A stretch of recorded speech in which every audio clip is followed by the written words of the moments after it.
Several, but not everyone. Okay.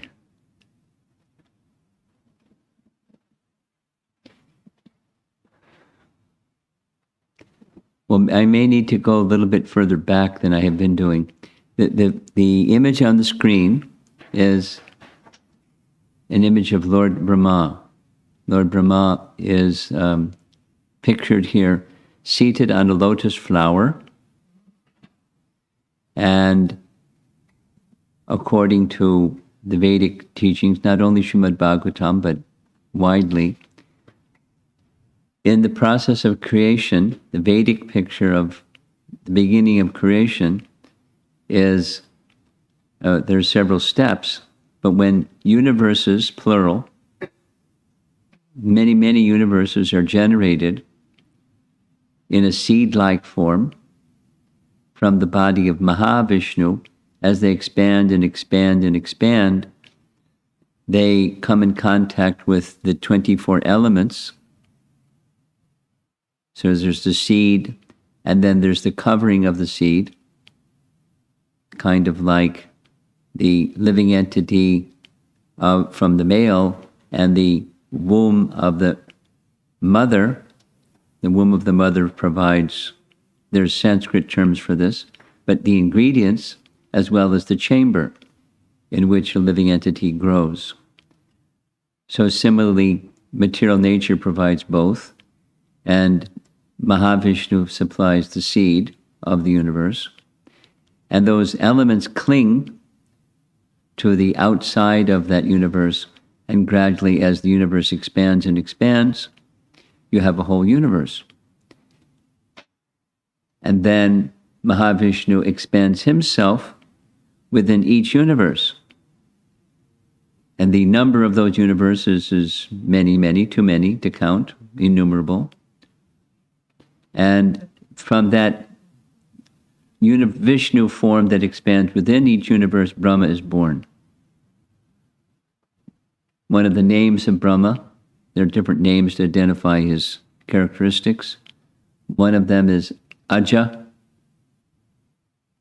means born without a mother.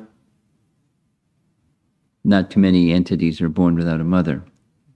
He's very special. He's born directly from Garbhodaksha Vishnu, who generates a lotus with a stem and a lotus flower on top. It's said that the stem on which Brahma appears is where all the planets within the universe are situated in a vertical direction, higher to lower. And he's at the top of that stem and the lotus flower. And after, there's many details, but he undergoes austerity, a mantra meditation, by which he comes to realize the absolute truth. He becomes well acquainted with the ocean of truth, just from his austerity and mantra meditation. And he then visualizes, or Vishnu shows himself before Brahma, and there's some exchange between them.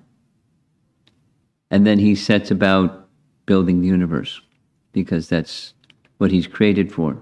To build the universe and then to fill it up with living entities of all varieties of species. And there's a system for that described in the Bhagavatam. So when we get to the 10th canto, he makes a visit from the spiritual world, from the topmost region of the universe to this middle region of the universe where Krishna appears once during each of his days. His days are of long duration.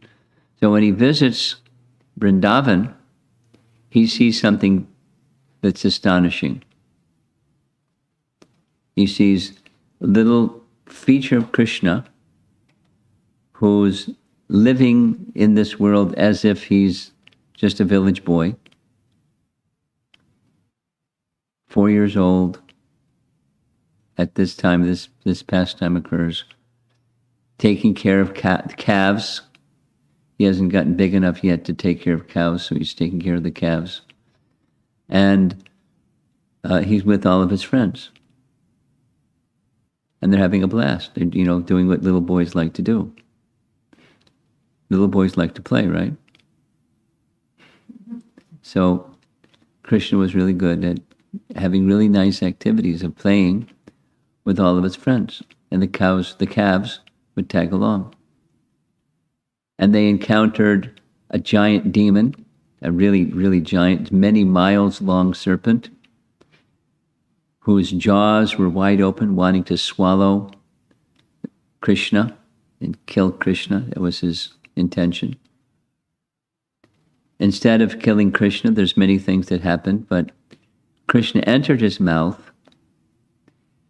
The serpent closed his mouth with the intention, like a boa constrictor, of just digesting him. But Krishna can't be killed. So another one of Krishna's names is Yogeshwara. You've heard that name before? Yogeshwara? You've not heard it. You know what, yoga, you've heard of yoga, right? Yoga. So yoga, the second half is Ishwara. Ishwara means controller. And so he's the controller of all yogic powers, mystic powers. Put the two together, it's Yogeshwara. He's the master of all mystic powers. So he exhibited one of those mystic powers by becoming big. Mystics can do all kinds of, material law defying things. They can fly in the air. They can become very tiny. They can become very big. They can obtain something from a distant places by reaching out. Prapti Siddhi. So there's mystic powers. But all those mystic powers are emanating originally from Krishna. So in his Yogeshwara feature, he just expanded himself. Bigger, bigger, bigger, bigger, bigger. So the serpent that was swallowing him, he got bigger, bigger, bigger. But Krishna he was better at getting bigger. And the serpent suffocated because he was so big. And the serpent died. The soul left his body, went into the sky, a bright, luminous light. Krishna exited from the mouth of the giant serpent, and the soul, which was that bright light, merged into Krishna's body, right before Lord Brahma's eyes. The cowherd boys saw it also. And they thought, wow, that was really good. Then it was time for lunch. Because it was around noon. I'm skipping some detail. Oh, here's a nice detail. When Krishna was 3 years and 4 months, he wanted to herd the cows. And his mother said, no. They're so big. You've seen cows that are fully grown. They're really big. Big horns. No. He went to his father. His father didn't say no, but he didn't say yes. Because he knew that Krishna really liked the cows. The cows really liked Krishna. So he made a compromise. You can herd the calves. They're small. But you have to come back for lunch. So Krishna, at 3 years, think of somebody that's 3 years, 4 months, started herding calves with all his friends. And a year later, when he's almost 5, is when this pastime took place. Almost 5.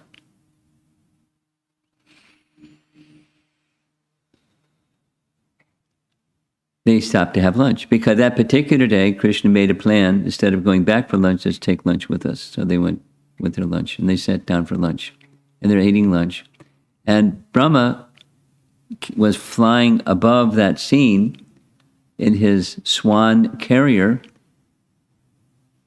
seeing this amazing series of events, and then this little boy just sitting there with his friends having lunch. Like, who is he? And is there any limit to his mystic powers? He got inquisitive. Inquisitive is good, but what he did with that inquisitiveness wasn't good. He decided, I'm going to match my mystic powers against his mystic powers and see who wins. Bad idea. So to test his mystic power, he gathered up all the calves while the boys were having their lunch and hid them in a cave. And then the boys saw the calves were missing. Krishna said, I'll go find them. You continue with your lunch. So Krishna went looking here and there and everywhere for the calves. Of course, he's omniscient. So it was a Leela. But he couldn't find the calves. And while he was away looking for the calves, by mystic power, Brahma kidnapped the boys. Now, that's a crime. You don't kidnap people. Certainly you don't kidnap children. And he kidnapped them. And not only he kidnapped them, but he interrupted Krishna's pastime. Big mistake. Big mistake. So he came back to where the boys had previously been, and he saw there they were sitting having lunch. And he was bewildered. So he went back to the cave, and they were in the cave. He went back to where they're having lunch, and they're having lunch. What's going on? Then Krishna answered his inquisitiveness by manifesting as many cowherd boys as there were, forms of Lord Narayana, being worshipped by all of the potencies, and a long list of potencies, unlimited potencies, all personified, worshipping Krishna. All potencies, material, spiritual, everything, in their spiritual identities, in a spiritual form, worshipping Krishna. And then, poof, they all disappeared. And there was just Krishna looking at him, smiling, with unblinking eyes, holding some rice and yogurt in his hand. It was an overwhelming experience. He then realized that each of those cowherd boys that were sitting having lunch second time around, they were Krishna, expansions of Krishna, or expansions of Narayan, who is an expansion of Krishna. And all the calves, same thing. And what happened is, there's a whole chapter dedicated to, during that period of time that Brahma was gone and came back, an earthly time, a year passed. That is, the passage of time on higher planetary systems, it works on a different scale, relative time. So his short period of time looking to see where the cowherd boys had gone, a whole year passed on earth, and Krishna, as an identical manifestation of each of the cowherd boys, fulfilled the desires of the mothers of his friends who wanted Krishna as their son. So they got to experience having Krishna as their son for a whole year. And when Brahma saw this, he came back, and in a secluded place, he saw Krishna standing there underneath a tree, smiling. And so he offered prayers. So far we've covered 12 of those prayers. And now we're ready for starting with prayer number 13. And did you have your little magic device for sound? How to summarize the first 12 verses. There's a lot there. Here's some principal elements. One is the bhakti process is the means to know Krishna, not the gyan process or speculative knowledge process. That's not the way to know Krishna.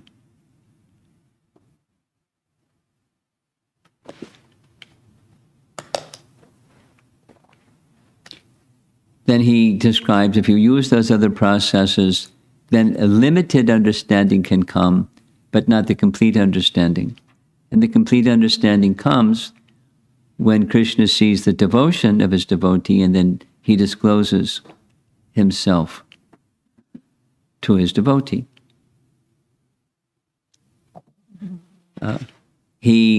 Brahma understands he did a bad thing. He made a big boo-boo, and he's going to get a reaction for that mistake. And he offers a prayer that says, let that reaction come when due to mistakes that we make, we're responsible for our mistakes. And let the reaction come without whining that the reaction is coming. But don't budge an inch from the position of shelter at the lotus feet of Krishna. And you stay like that, and you become eligible for the kingdom of God. There are several verses where he makes his formal, very sincere, heartfelt apology. He reveals that all energies are from Krishna, and thus everything that his energies are under him and within his control. And he ends again asking for forgiveness. So that's what we covered so far. There's some text. This is not from Canto 10, but this is from Canto 3. Canto 3 has a whole section about creation or sub-creation, what Brahma does. So Brahma is offering a prayer to Krishna like this. O my Lord, your devotees can see you through the ears by the bona fide process of hearing, and thus their hearts become cleansed, and you take your seat there in their heart. You are so merciful to your devotees that you manifest yourself in the particular eternal form of transcendence in which they always think of you. It's an important verse. It's a nice verse. Krishna is unlimited, God is unlimited, and the ways in which people have regard for Krishna is also very personal and unlimited. Variegatedness is without limit. And Krishna reciprocates with their regard for him by manifesting himself according to their regard for him, including even different forms, corresponding to their regard for him. And so there's so many forms. And they're all manifestation of his unlimitedness. And this form of Krishna that Brahma is seeing is that original form from which all other forms emanate or are expanded. So now we're moving on. This is a little introduction to verse 13. Lord Brahma has taken full shelter of the bhakti process, abandoning speculative attempts to know the unlimited. After offering apologies to Krishna, Lord Brahma now asserts his realization that Krishna is the original Narayan, underlining original Narayan, because Narayan is a name of the Lord of Vaikuntha, who is the Lord of the spiritual abode, and Krishna is the origin of that Narayan. Here's text 13. My dear Lord, it is said that when the three planetary systems are merged into the water at the time of dissolution, your plenary portion, Narayana, lies down on the water. Gradually, a lotus flower grows from his navel. This is Garbhodakshay Vishnu, and Brahma takes birth upon that lotus flower. Certainly these words are not false. Thus, am I not born from you? So he's looking at a little 4-year-old boy saying, you're my father. And he's the original person in the universe, the oldest and original person. So he's giving his reasons why I understand that you are the origin of Narayan, who is the shelter of all living beings, and so therefore you're my father. Are you not? Am I not born from you? Text 14. O Lord of Lords, you are the seer of all creation. You are indeed everyone's dearest life. Are you not therefore my father, Narayan? Narayan refers to one whose abode is in the water, born from Nara, or Garbhodaksha Vishnu. And that Narayana is your plenary portion. All your plenary portions are transcendental. They are absolute and are not creations of Maya. Now, to discuss this properly would take some time, and those of you that, like to understand these things more deeply, you can go to Chaitanya Charitamrita. This is a painting of Krishnadas Kaviraj, who's the author of Chaitanya Charitamrita. And there's like 35 pages discussing these two verses, in depth with commentary, etc. So you're welcome at your leisure to go through that section. We're going to keep going. Since Krishna is the original Narayana, here's a breakdown. Ayana means refuge. Krishna is the refuge, or Ayana, of all Naras. Naras means all living entities, all living beings, Nara. The aggregate of all living beings, you are the refuge, so you are Narayan. You're the original. Second, Krishna is the source of all the Purusha avatars. What are the Purusha avatars? The Purusha avatars are forms of Vishnu within the creation that deal with material creation, material nature, etc., etc. Those are the Purusha avatars. There's 3. Mahavishnu, Garbhodaksha Vishnu, Kshirodaksha Vishnu. That's the Purusha avatars. He's the source of the Purusha avatars. He protects and invests potencies in these Purushas, who in turn are the shelter of all living beings. Krishnadas Kaviraj gives 3 reasons where Brahma is having this debate. Krishna says back to Brahma, "What? Why are you saying I'm your father? You're the oldest living being and I'm just a little boy. What could consider what you're saying?" And Brahma says, "It's true. And I'll give you 3 reasons." Here's 2 of the 3 reasons. And then Krishna oversees the wanderings, or ayana, of all living beings. So you're Narayana, who is my father. Okay. For those of you that like philosophy, read Chaitanya Charitamrita. It goes into it in detail. For those of you who don't like philosophy, we're going to keep moving.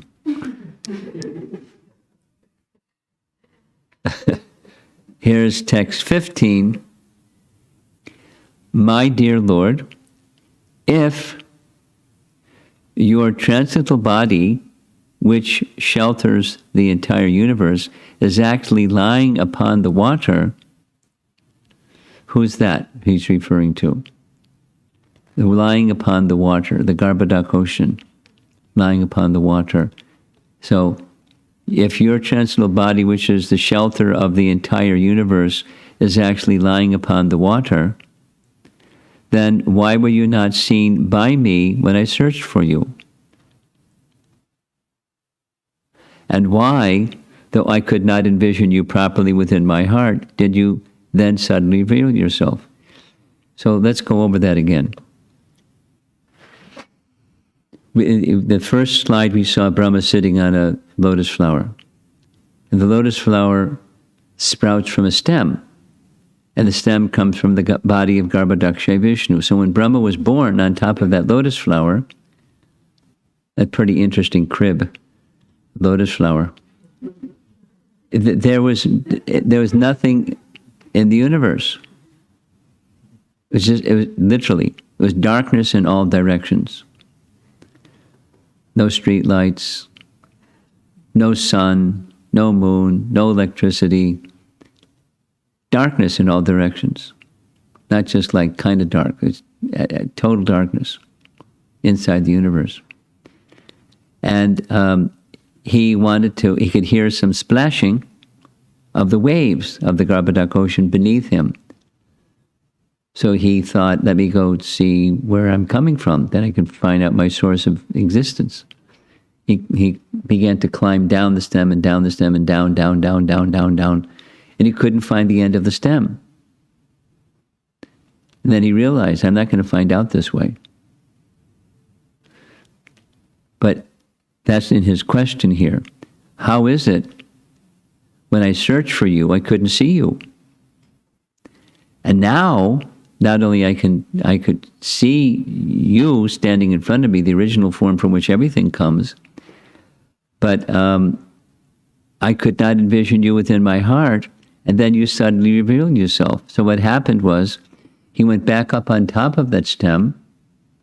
He began chanting mantra because he heard a mantra and he knew what to do to chant mantra. And then in Canto 2, Chapter 9, Vishnu revealed himself. So why I couldn't see you then, and then you suddenly revealed yourself? Could you explain that to me? So that was text 15, and now we're going to have a narration of verses 15, this starting verse, and then a response all the way up to verse 29. It's nice, it's recording, it's entertaining.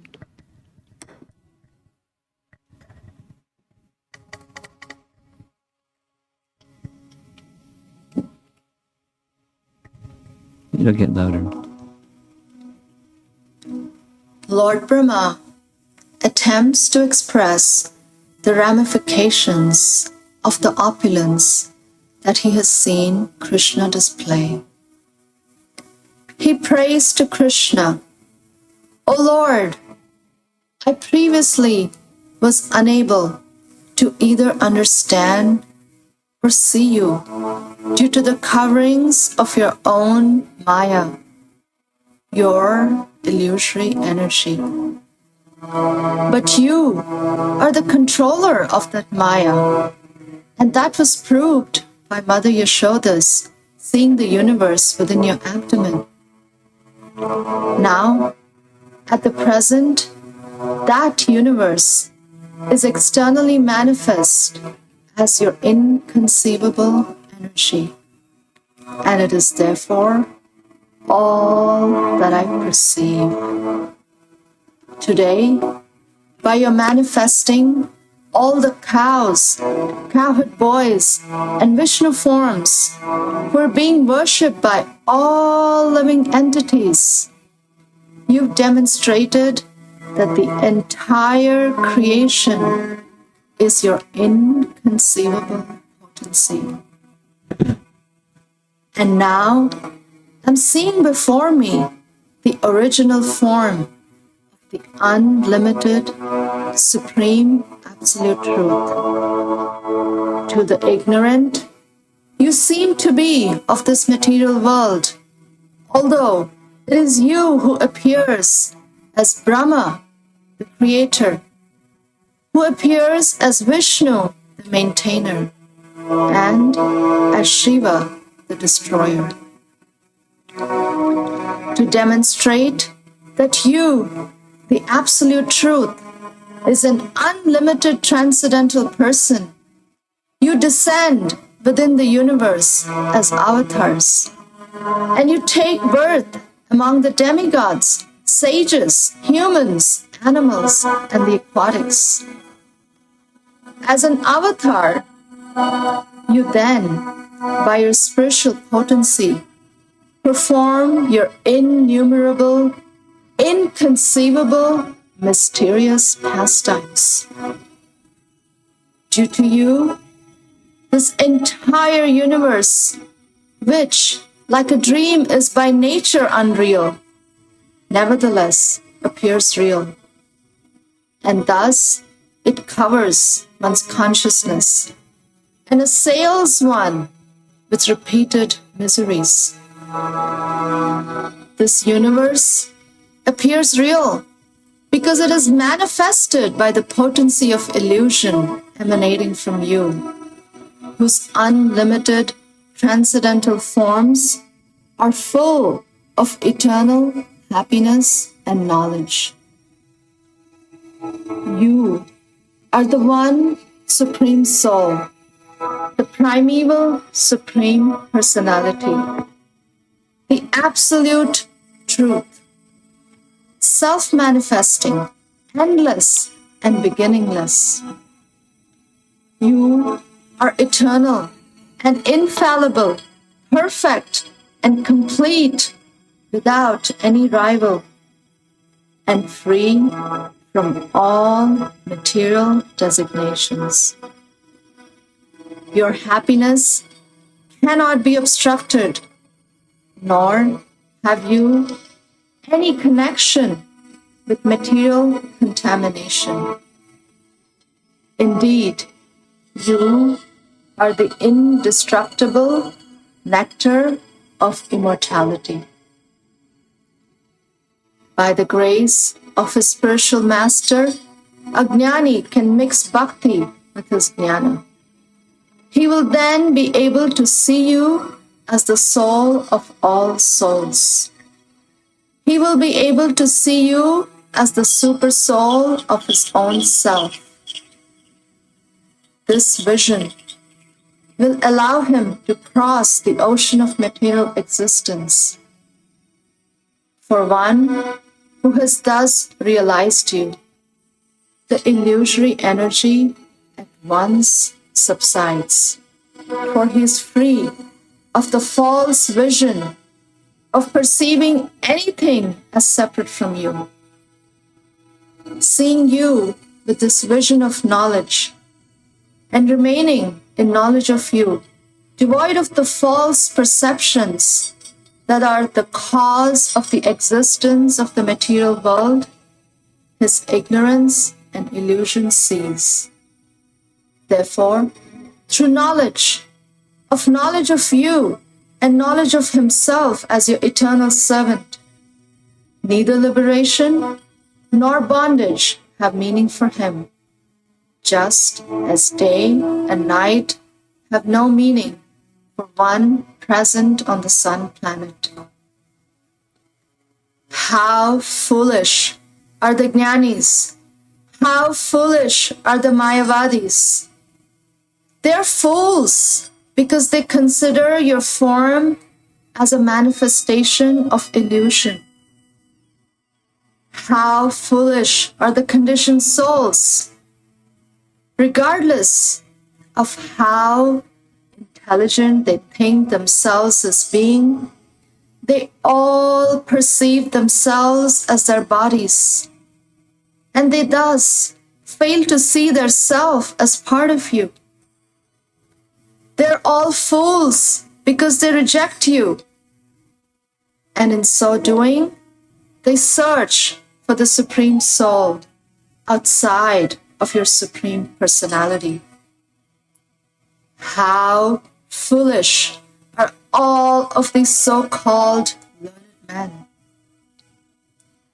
O unlimited Lord, the saintly devotees who have added bhakti to their jnana seek you out within their own bodies by rejecting everything separate from you.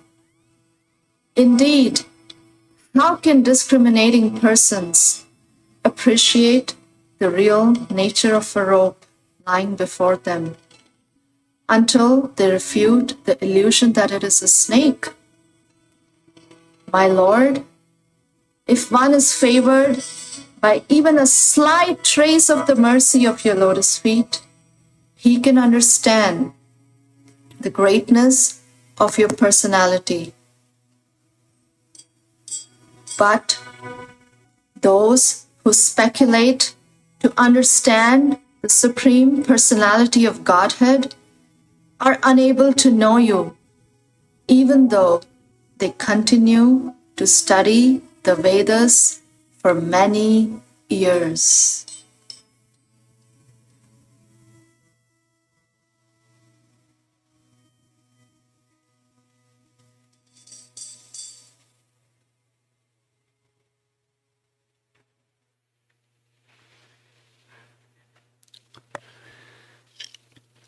So we'll continue from there a little bit. 10 after 7. Brahma, summarizing, Brahma has declared, you are the unlimitedly powerful Supreme Personality of Godhead, who is even the source of Narayana.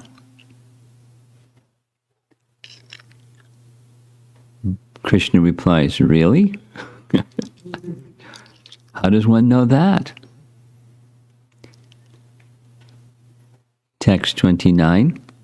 My Lord, if one is favored by even a slight trace of the mercy of your lotus feet, the Sanskrit there is color-coded, the mercy of your lotus feet, padambuja dvaya prasada. And even a slight trace of that, the mercy of your lotus feet, lesha. He can understand janati tattva. He can understand the greatness of your personality, Bhagavan Mahimno. But those who speculate to understand the Supreme Personality of Godhead are unable to know you, even though they continue to study the Vedas for many years. Okay, where do you go from there? Krishna is saying, now that you have understood me, Brahma, what is your desire? He just wants to be engaged in devotional service. That's his desire. My dear Lord, I therefore pray to be so fortunate, Buddhi Bhaga, so fortunate that in this life, as Lord Brahma, or in another life, wherever I may take my birth, I may be counted as one of your devotees. I pray that wherever I may be, even among the animal species, I can engage in devotional service to your lotus feet. Now that's a very elevated state of consciousness, but that's the consciousness that Brahma has achieved. Now it starts to get really interesting, because Brahma is in Vrindavan. He's a visitor, but he's appreciating the unique kind of love that the residents of Vrindavan have for him. He has the love of a chief engineer of the universe. And he has lots of power and lots of adoration coming his way, and he solves problems that even the demigods can't solve, and he does it in the mood of serving Krishna.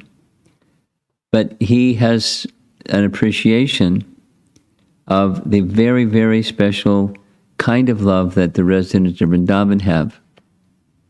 So that's what this next section is.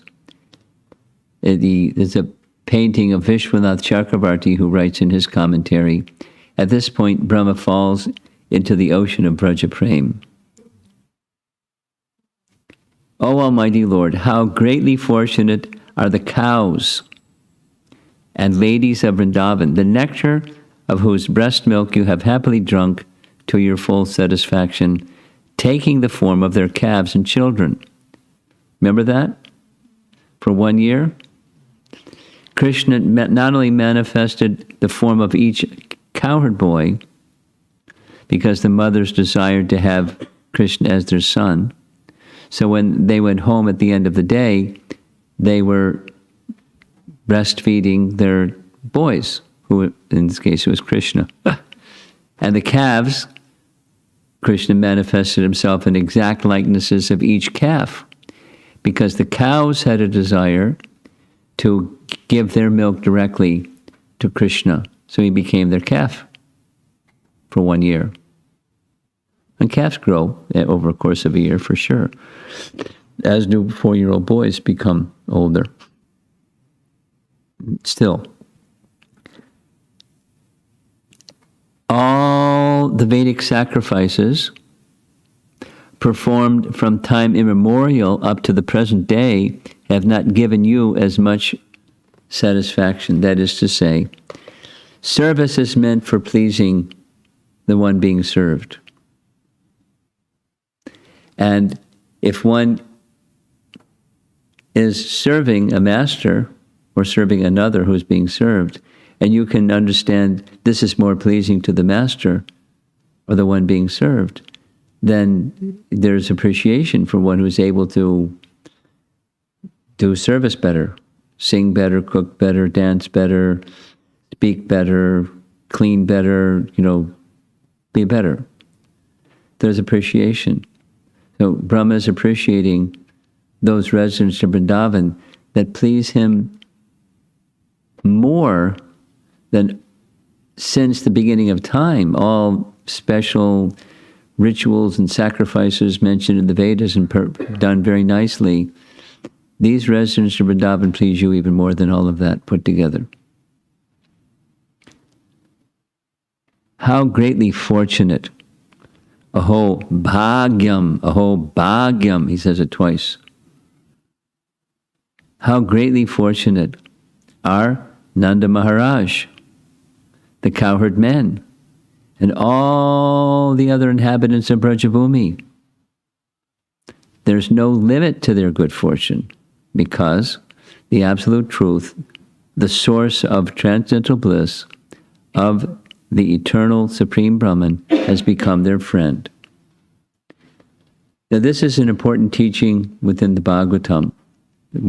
That is, the source of everything is a person. The source of everything is not only a person, but there are different ways of relating to that source of everything in a majestic way, worshiping the Supreme as God Almighty. As I'm saying that, I'm thinking of the hymns we used to sing in church every Sunday, Lord God Almighty, merciful. And so that's a majestic kind of adoration of the Supreme, which is very nice. It's a natural way of relating to the Supreme source of everything. That's the Vaikuntha mood. And then in Vrindavan, there's the sweetness mood. And the sweetness overwhelms the majesty, so much so they don't see Krishna as the supreme source of everything. Their intimacy of love overwhelms that understanding. So they're not so much interested in the majesty feature that Krishna shows as much as the intimacy feature of being his friend, being his mother, being one of the gopis, friends of Krishna. One more verse and we'll end, because we're going to continue with this tomorrow. There's this word Buribhaga again. Yet, even though the extent of good fortune of these residents of Vrindavan is inconceivable, we 11 presiding deities of the various senses, headed by Lord Shiva, are also most fortunate, because the senses of these devotees of Vrindavan are the cups through which we repeatedly drink the nectarian, intoxicating beverage of the honey of your lotus feet. Now, I made a separate PowerPoint presentation just on this one verse. It's deep. So what are the 11 presiding deities of the various senses? So the 11 includes, the number 11 is the mind. And then there's knowledge acquiring senses and working senses. 5 and 5. The knowledge acquiring senses, the eyes, the ears, the nose, the tongue, and sense of touch. 5 knowledge acquiring senses. There's 5 working senses, and then the 11th is the mind. And they're presiding deities in the material creation over each of those. Like, for example, Prabhupada's teaching, very simple. You cannot even blink your eyelid without sanction of a demigod. If sanction is removed, you can't walk across the floor.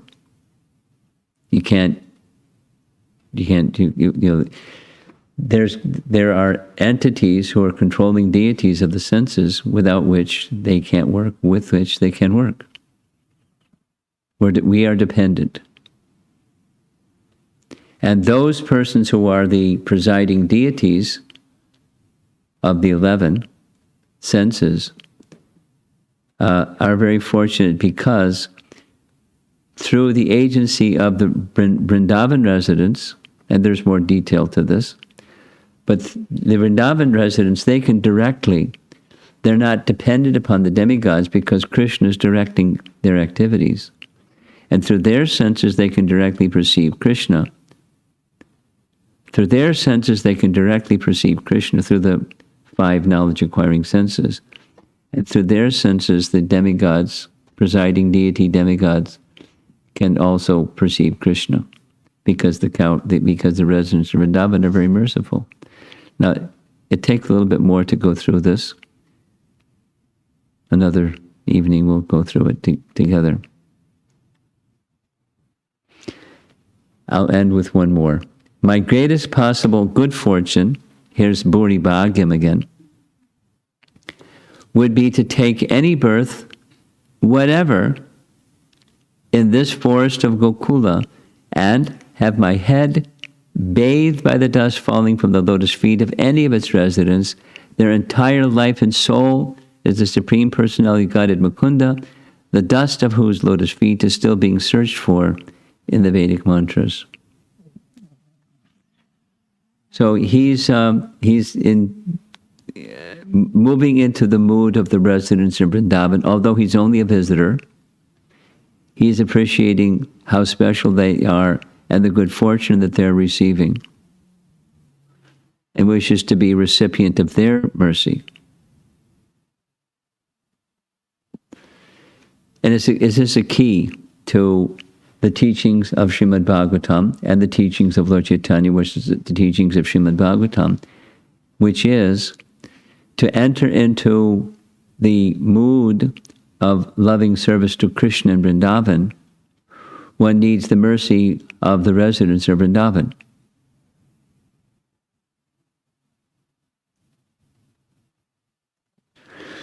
I'll say it again.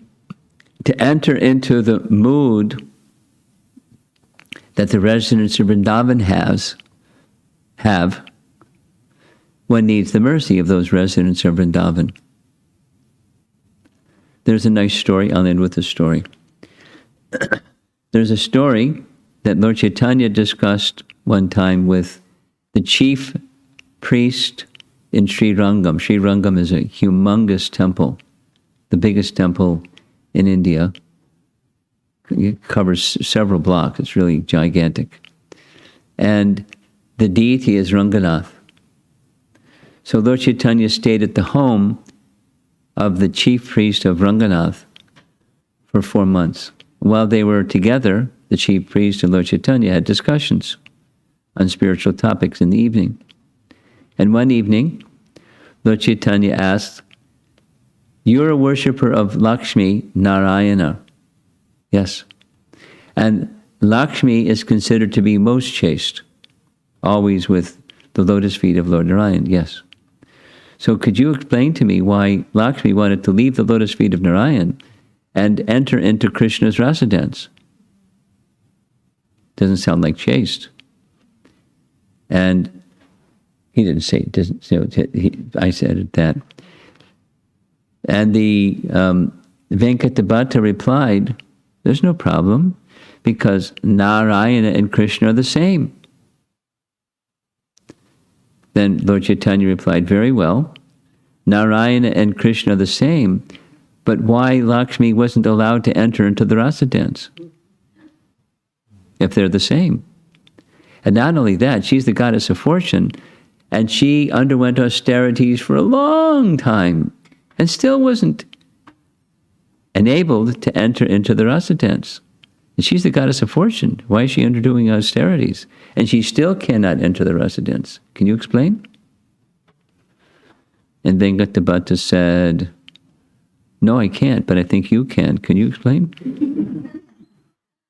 And the explanation is what I just said. To enter into the activities of the residents of Vrindavan, you have to have the mercy of the residents of Vrindavan.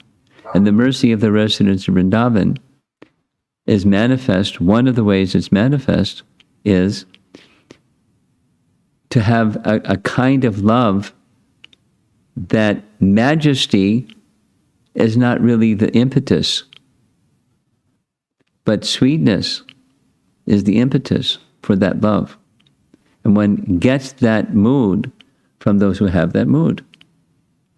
And by getting the mercy of those, the residents of Vrindavan, the eternal associates of Krishna in Vrindavan, one can get that mood. And the way to get that mood from them is by getting that mood from one who's intimately connected with the eternal associates of Vrindavan. Then one can get that mood. And then one can enter into the pastimes of Radha and Krishna and enjoy, according to different rasas, according to one's nature, loving pastimes with Radha and Krishna. So that's unpacking this statement right here. The Mukunda is the dust of his feet are being searched for in all the Vedic mantras. But the residents of Vrindavan, they don't have to search.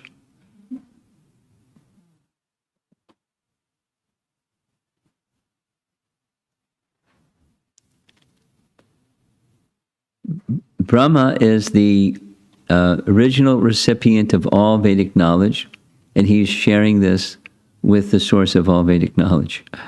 He's realizing what's within the Vedas that was manifest by him in a very personal way. And so he's the head of our sampradaya, so we're hearing from him. So we should take it very seriously. And Lord Chaitanya came to give that kind of love through the chanting of the holy name, but also through the association of those devotees that are like him. He and the Goswamis and the followers of the Goswamis. Okay. We've been going for about an hour. Let's see if there's some discussion. We have one more evening before we complete this session. There's a hand up in the back.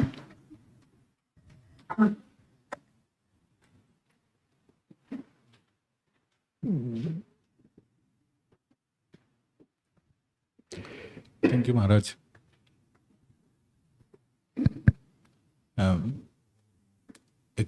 A question and a clarification. The question is the lotus stem, the lotus flower and the stem from Garbhodaka Sai Vishnu. Is that for illustration or is it real? Because in the cosmic, the structure of the universe, it's not mentioned, I think. It is mentioned, but it's mentioned not always consistently. It's real. Here's what our acharyas say about the stem. The stem is a manifestation of the collective karma of all the living entities that are in the body of Garbhodaksha Vishnu. And as time and the living entities mix with material nature, the karma of those living entities becomes agitated, and it's manifest in the form of that stem. And within the stem is the higher and lower in middle planetary planets. The planetary systems are with. So the stem is not just like the drawing is. Its stems are generally skinny, and then what's on top of the stem is something bigger than the stem. So it's not necessarily, there's a vertical dimension to the universe, which was your question, but it's not like running within the middle of the universe. There's this tube, and on the top of the tube or the stem is Brahma's planet. It's not figurative, but it's not, like a skinny little stem on top of which is a flower. It's there, it's real. It's not figurative.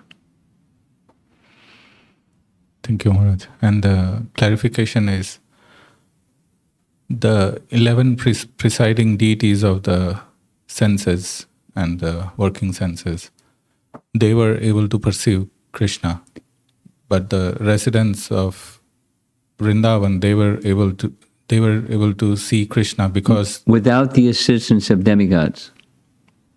Yes, so the spiritual through their spiritual senses. Yes.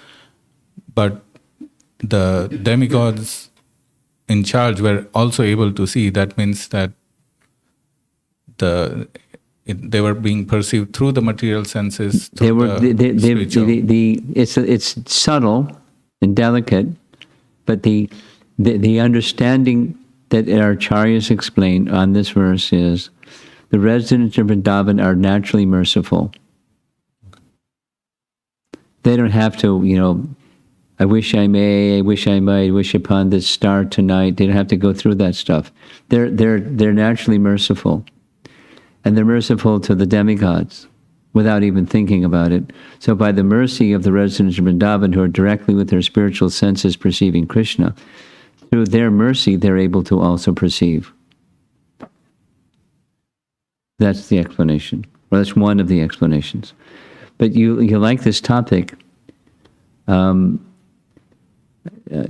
think I can share with you the PowerPoint I created because I found it fascinating because it's referred to elsewhere also. So you like details, I'll send it to you and you can try to sort your way through the details. Next. Thank you very much. Hare Krishna Maharaj, I believe it was in the first slide or the first verse that was presented here. Yeah. And part of it stated, you manifest yourself in the form of transcendence in which your devotees always think of you, I believe. Yeah, that's you got it. Could you explain that? Sure. First of all, two things. To understand that message, to understand understand Krishna. This is now Jiva Goswami explaining. That which is the source of everything has unlimited and inconceivable potencies, or God has unlimited and inconceivable potencies. Not accepting that, it's not possible to understand. Accepting that, then it's possible to understand. Both inconceivable and unlimited. That's one. And based upon that one, that's a Bhagavan conception, that which is unlimited and inconceivable has the unlimited and inconceivable capacity or potency to manifest transcendental forms that are not material. It's not like rubber stretching or something. It's just the source of everything can manifest unlimited transcendental forms, but the manifesting of those forms are in reciprocation with the love of those who see him as an object of love.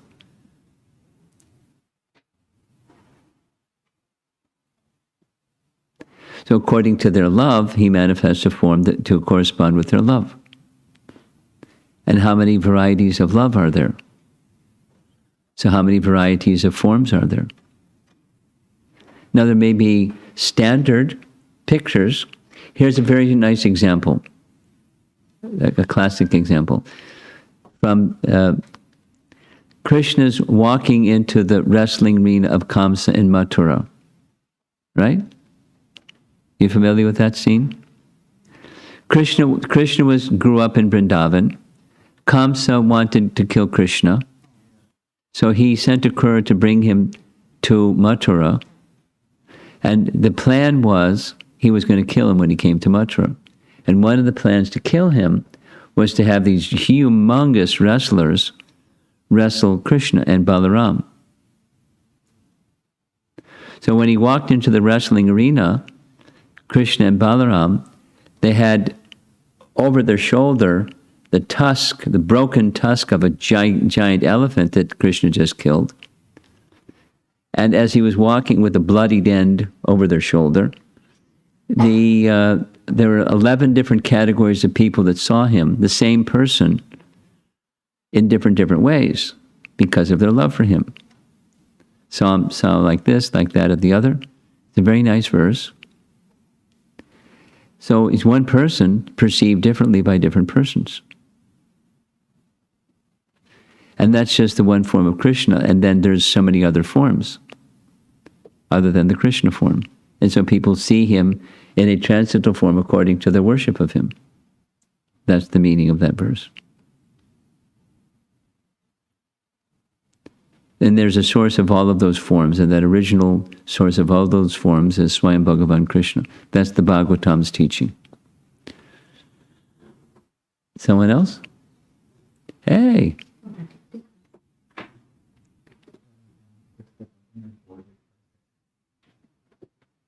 Hare Krishna Maharaj. Hare Krishna.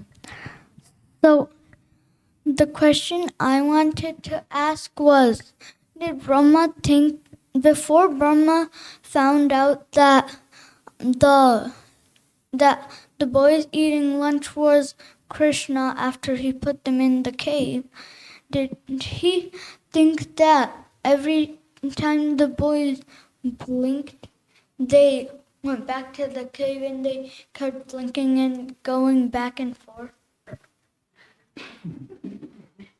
Do you understand the question? Do you understand the question? Every time the covered boys were blinking, does We're Brahma blinking? Yeah, does Brahma think, is that, yeah. Blinking? The cowherd boys weren't blinking. But did Brahma think that every time the cowherd boys did blink, they went back and forth? No. The cowherd boys didn't blink. And that wasn't a cue for Brahma to go back and look again. Where's the blinking come from anyways? I think she was thinking that they were teleporting. Is that what you were thinking? No. Oh, okay. Now I get it. You ready? Pay attention. The original cowherd boys that Krishna was playing with every day, they were in the cave. They didn't teleport back and forth. But Krishna, being a Yogeshwara, the master of mystic powers, he manifested identical forms that were himself, not the boys in the cave, but himself, looking exactly like the boys that were in the cave. Every one of them. With the same voice and the same stature and the same personality and the same bodily features and the same everything, same haircut. Everything. Just looking just like, but it wasn't. They stayed in the cave. Okay? Krishna Guru Maharaj. The question is, when we are saying Vrindavan Vasis, who are we referring to? Because I'm in the I'm not there yet club. If I move to Vrindavan, what mercy I would give to who are non-Vrindavan Vasis? So who are we referring to when it comes to Vrindavan Vasis? Who are the residents of Vrindavan? Yes. Is your question? Yeah. If you were to move to Vrindavan, how are you going to find those residents of Vrindavan? No. So if I move to Vrindavan, I hope that then day may somebody- come. That would be very nice. Then what? so I'm not there yet, Guru Maharaj. So how I can give mercy to who are non-Vrindavan Vasis?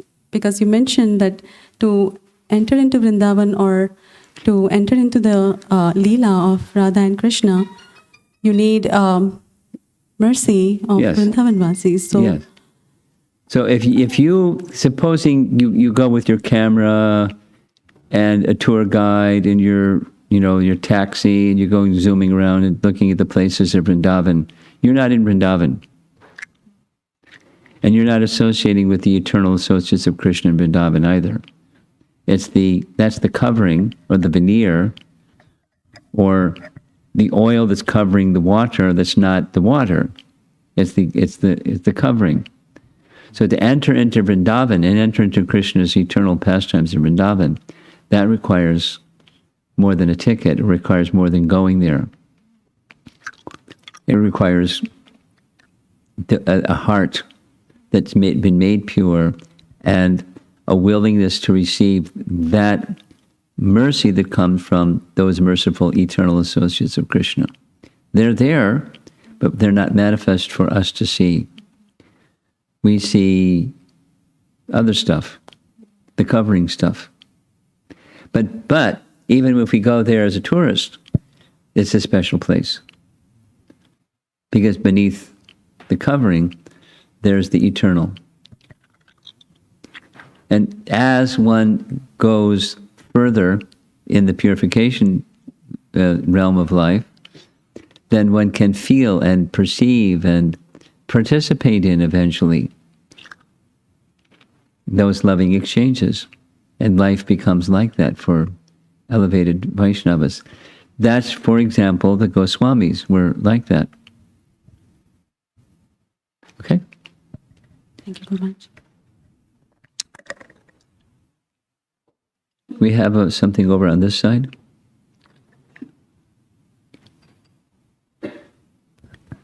Hare Krishna, Guru Maharaj. It's very interesting to see how Lord Brahma was able to understand through that 1 year Lord Krishna was drinking the breast milk of cows and the elder gopis. I was thinking he was busy going back and forth to the cave. So it really shows that Krishna revealed to him. Yes. Yes. And as he was also mentioning Pratibahu Prabhu's question about the 11 presiding deities. Yeah. So that way also Brahma and the other demigods, they were able to perceive the Lord. Yes. Not and not the surface perceiving, but the transcendental perceiving. Okay? By their mercy. Because otherwise it's not going to happen. So it happened because of their mercy. That answer your question? Yes, Guru Okay. Maharaj. I have a follow-up on that, the understanding of demigods. I don't know, it could be my misunderstanding of lack of understanding. I feel the practicing devotees or the pure devotees are better than the demigods in terms of connection or the relationship with the Lord. So when I heard this, I somehow felt, I know they are also elevated, but I was just trying to probably see in comparison to the pure devotees. Well, what you're saying is what Brahma is saying. We're demigods. We're way up there in universal capacity, but we're down there compared to the Brajvasis who are more qualified than we are. And by their mercy, we can experience and understand things that as demigods we can't. It's just another way of saying what you said. Sorry, Guru Maharaj. I think my question was understanding demigods' position with respect to the practicing devotees. Oh, so practicing devotees. Well, they're practicing devotees. They're elevated practicing devotees.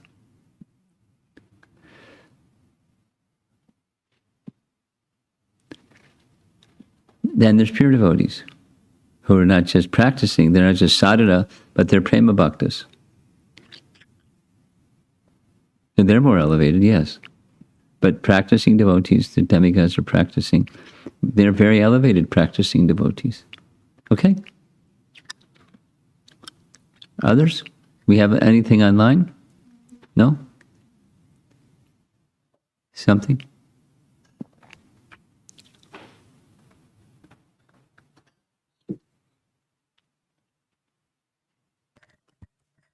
Hare Krishna Maharaj.